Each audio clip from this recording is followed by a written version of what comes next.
remember when people used to smoke and blow smoke in each other's faces. I know that's a little different, but not so in a way. I remember in the House of Commons in the 1980s laughed when somebody raised white batter.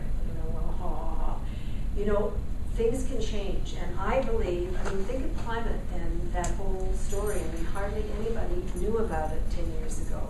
I know there's still a raging debate with the deniers and so on, but it's part of our culture now, it's part of our language, and you even get companies having their energy, their energy reduction plans. That they take it seriously. They say to their shareholders, this is what we're doing. You can't change a public, and we have taken this stuff for total granted.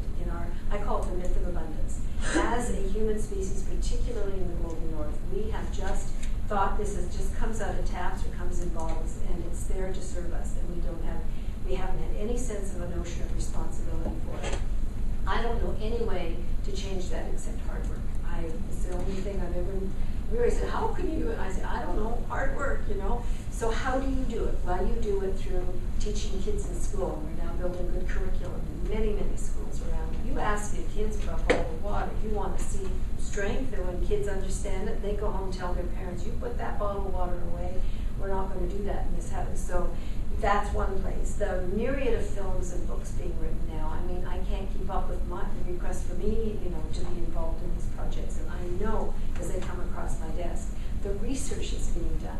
I think there's been more research on water in the first 11 years, I should say, of this century than of all the centuries put together before. There are just myriad organizations, from the Pacific Institute to the World Watch, to all the universities, to all of the 24 agencies of the United Nations that are doing work. And this is a body of evidence that's now coming together. So I see it, I'm hoping that it becomes then a tipping point.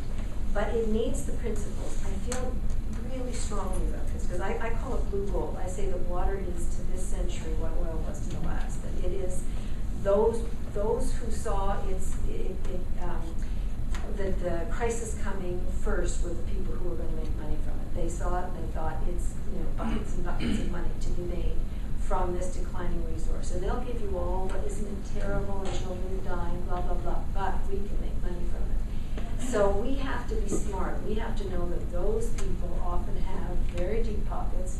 They give money to politicians. They go golfing with them. They go to their resorts in some island in the Caribbean with the politicians. We know this. We know there's a deep influence there. And that means our job is that we have to get this word out deeper and wider than the influence that these corporations have. They have